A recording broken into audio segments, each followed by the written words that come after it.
और बच्चा आईएएस बनना चाहता है तो वैसी परिस्थिति में आपसे अनुरोध है कि आप सेंट माइकल स्कूल में केवल इसका एडमिशन करवा दीजिए और बाकी उसके बाद सब कुछ गुरु रहमान संभालेगा। मरते दम तक, जब तक जिंदा रहेंगे तब तक, और मेरे मर जाने के बाद मेरी पत्नी और नहीं तो पूरी व्यवस्था उसके लिए रहेगी। अगर कभी भगवान न करे संकट आए, अगर संकट आए तो एक किडनी तक मैं बेच दूंगा इस बच्चा को आईएएस बनाने के लिए। सोचता था कि काश ऐसा हो जाता। मैंने सोनू के बारे में सुना तो मेरे कुछ बच्चे जो मुख्यमंत्री सुरक्षा बहन, और काश तो बजरंगबली हमारे काश को, चूँकि हमारे बॉस ही हैं, उन्होंने कहा था कि आप बेटा तुमको मैंने दिया एकदम पोसाया हुआ 11 साल का बच्चा, पढ़ा हुआ और आईएएस बनाओ। शिक्षा नीति नहीं, शिक्षा नीति नहीं, शिक्षा नीति की होती है। सोनुआ जी सन बेटा के नई शिक्षा नीति से क्या फायदा होगा भैया, जो गांव में रह रहा है, जिसके खाना खाने की क्षमता नहीं है। तो आप नई शिक्षा नीति करते हैं, पॉलिसी लाते हैं, लेकिन कम से कम शिक्षा व्यवस्था के रीढ़ को नहीं सुधारते हैं। एम इंस्टीट्यूट है गुरु रहमान का, जो भक्त है हनुमान का, और इनके चंगुल में जो भी फंस जाए खैर नहीं शैतान का। अभी हम लोग और एम सिविल सर्विस क्लासेज में मौजूद हैं और हमारे सामने यहाँ पे गुरु रहमान बैठे हुए हैं। और अभी की सबसे बड़ी आपको ब्रेकिंग खबर ये बता रहे हैं कि गुरु रहमान ने लीगल तरीके से जो वायरल लड़का सोनू है, जिन्होंने शिक्षा के मुद्दे पर मुख्यमंत्री नीतीश कुमार जी को भी घेर दिया था और उनको इन्होंने गोद लिया है। इस संबंध में सर से हम बात करके और कुछ जानकारी जुटाने का प्रयास करेंगे। सबसे पहले तो मेरे पुजारी मीडिया नेटवर्क चैनल में आपका स्वागत है सर। धन्यवाद, बहुत बहुत धन्यवाद। अच्छा सर, एक गरीब के बेटा को आपने गोद लिया है पढ़ाने के लिए, इस संबंध में पूरे दर्शकों को बताइए। देखिए, मैंने गरीब के बेटा को नहीं लिया है, भारत के बेटा को लिया है। और कोई भी बेटा हो, बेटी हो, अगर उसमें जुनून हो, जज्बा हो, तो गरीब नहीं हो सकता है। गरीब लोग मानसिकता से होता है, सोच से होता है, लेकिन ये बच्चा गरीब नहीं है, भारत का बेटा है। और अब तो गुरु रहमान का दूसरा बेटा है, क्योंकि गुरु रहमान के पास एक बेटी और एक बेटा था। अब गुरु रहमान के पास एक बेटी और 2 बेटा हो गए हैं। एक अदम्या अदिति मेरी बेटी हुई, और दूसरा अभिज्ञान अर्जित बेटा हुआ, और तीसरा सोनू कुमार बेटा हुआ। कहीं ना कहीं आपका दिल बहुत बड़ा है, इसलिए आपने एक बेटा में एक और बेटा का वर्ड कर लिया। अच्छा, ये दिल मेरा बड़ा नहीं था, ये तो मैंने सोचा भी नहीं था कि ऐसा होगा, लेकिन बजरंगबली की असीम अनुकंपा है कि हमको एक के बाद 11 साल का बेटा देती है। अभी अदम्य और अभिज्ञान को पालने में उसकी माँ को दिक्कत हुआ था, लेकिन 11 साल का एक बच्चा हमको मिल गया। तो निस्संदेह ये बजरंगबली की असीम अनुकंपा है। और इस बच्चे में मैं स्वामी विवेकानंद के कुछ न कुछ गुण को देख रहा हूँ।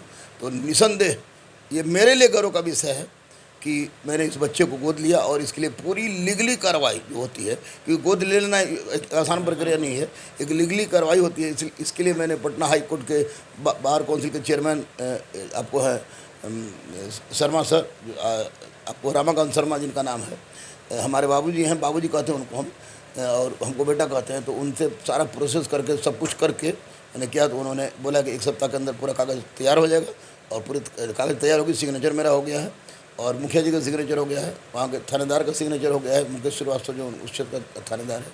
और उसके बाद निश्चित रूप से माननीय मुख्यमंत्री नीतीश कुमार, जैसा कि उन्होंने कहा है कि बच्चे का एडमिशन कराएंगे, तो मैंने नीतीश कुमार से यही अनुरोध किया, माननीय नीतीश जी से, कि मेरी बेटी और बेटा चूँकि सेंट माइकल में पढ़ते हैं और सैनिक स्कूल में बच्चा के दिमाग में कोई भर गया है और बच्चा आईएएस बनना चाहता है, तो वैसी परिस्थिति में आपसे अनुरोध है कि आप सेंट माइकल स्कूल में केवल इसका एडमिशन करवा दीजिए और बाकी उसके बाद सब कुछ गुरु रहमान संभालेगा। मरते दम तक, जब तक जिंदा रहेंगे तब तक, और मेरे मर जाने के बाद मेरी पत्नी और नहीं तो पूरी व्यवस्था उसके लिए रहेगी। अगर कभी भगवान न करे संकट आए, अगर संकट आए तो एक किडनी तक मैं बेच दूंगा इस बच्चा को आईएएस बनाने के लिए। क्योंकि जिस तरह अदम्या अदिति, जिस तरह अभिज्ञान अर्जित, उसी तरह अब सोनू कुमार।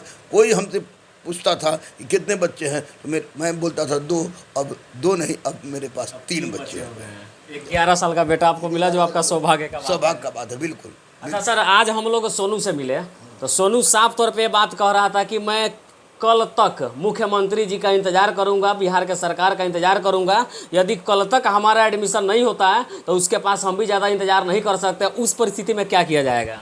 कुछ नहीं, माननीय मुख्यमंत्री के लिए बहुत आसान काम है ये माननीय मुख्यमंत्री केवल सेंट माइकल में उसका लिस्ट निकलवा दे और बोले कि सेंट माइकल में इसका एडमिशन होना चाहिए। और इस तरह के बच्चे का नहीं होगा तो किसका होगा, काहे नहीं होगा? इसका मतलब कि शिक्षा में असमानता है, तो इसका केवल ये करा दे। और बिल्कुल आसान बात है, सोनू अलबलान ही एक प्रक्रिया होती है, इस प्रक्रिया के तहत टोटल बात हो रहा है। और माननीय मुख्यमंत्री निस्संदेह इस बच्चे की आवाज़ को सुनना होगा, पूरे भारत की आवाज़ को सुनना होगा। आप लोग चौथे स्तंभ हैं, आप लोग की आवाज़ को सुनना होगा। और जब मैं 11 साल के बच्चा को गोद ले सकता हूँ, तो निश्चित रूप से माननीय मुख्यमंत्री ऐसा काम करेंगे ताकि किसी का सपना न टूटे। क्योंकि मैं सनातनी हूँ और सनातनी परंपरा के अनुसार मैं जानता हूँ कि प्रत्येक व्यक्ति के जो 4 कर्तव्य हैं यजुर्वेद के अनुसार, आपस्तंभ के गृह सूत्र के अनुसार, अश्वलायन सूत्र के अनुसार, कि स्वयं के प्रति, परिवार के प्रति, समाज के प्रति और राष्ट्र के प्रति, तो ये चारों कर्तव्यों को निभाने का मौका मुझे मिल रहा है, तो उस मौका को मैं निश्चित रूप से निभाने के लिए पूरी तरह से तत्पर था। मैं सोचता था कि काश ऐसा हो जाता।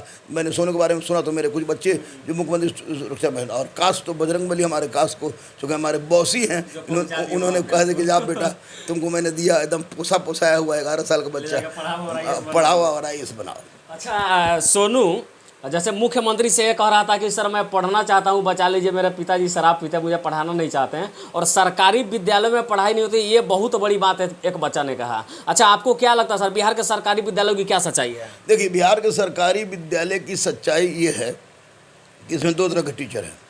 एक टीचर जो है कि जानते हैं, अच्छा जानते हैं, पढ़ाते नहीं हैं। दूसरे टीचर है कि जानते ही नहीं हैं, पढ़ाएँ कैसे। जो जानते हैं उनको भी कहा जाता है कि प्रिंसिपल के द्वारा कि देखना सब कुछ करना, पढ़ाना मत, क्योंकि इन लोगों की आदत ख़राब हो जाएगी। तो दाल भात और चोखा पर बच्चों को ये कह देना कि लुभाने का काम किया जा रहा है और कहा जा रहा है कि शिक्षा बढ़ रहा है, तो निश्चित रूप से सरकारी स्कूल में बहुत बड़ा लोचा है। मास्टर की नियुक्ति नहीं हो रही है। मास्टर की नियुक्ति के संदर्भ में मेरी सोनू से बेटा से बात हुई तो उसने स्पष्ट रूप से कहा कि गुरुजी क्या प्रक्रिया है उसके लिए, तो मैंने बताया। और मैं ये सलाह देना चाहूँगा, तो चूँकि राज्य का मैं जनता हूँ, हमारे मुखिया है माननीय मुख्यमंत्री, कि सीटेट स्टेट जो भी पास करे, बीएड भी अनिवार्य रहे। एक लिखित परीक्षा तो होती है जो हो रहा है, लेकिन एक साक्षात्कार अच्छे लोगों से जरूर होना चाहिए, क्योंकि शिक्षक अगर कमज़ोर रहा तो समाज की नींव हिल जाती है, देश बर्बाद हो जाता है। और इसलिए मैं अब इन शिक्षकों के बारे में साक्षात्कार, एक अच्छे प्रोफेसर, जानकार शिक्षाविदों को, हाँ, जो उसके लायक हो उसको चुने, क्योंकि शिक्षा अगर नहीं सुधरेगा तो कुछ भी नहीं होगा। ये तो एक सोनू था, मेरी क्षमता कम है, हजारों हजार सोनू आपको मिलेंगे जो कि इस तरफ बिलबिला रहे हैं और कुछ पूछने वाला नहीं है। इस अवसर पर मैं माननीय मुख्यमंत्री से ही बोलता हूं और साथ साथ तमाम शिक्षाविदों से बोलता हूं जो बड़े बड़ा नाम लेकर घूमते हैं, चाहे बिहार के हों, चाहे आपको उत्तर प्रदेश के हों, चाहे दिल्ली के हों, उनसे बोलूँगा कि मैंने मेरी अपनी क्षमता अनुसार एक सोनू को गोद लिया। आप लोग भी 1000 सोनू इधर से उधर घूम रहे हैं, गोद लें। कम से कम एक शिक्षक एक सोनू को जरूर गोद लें, ताकि हजारों बच्चों के आँख के आंसू को पोंछा जा सके।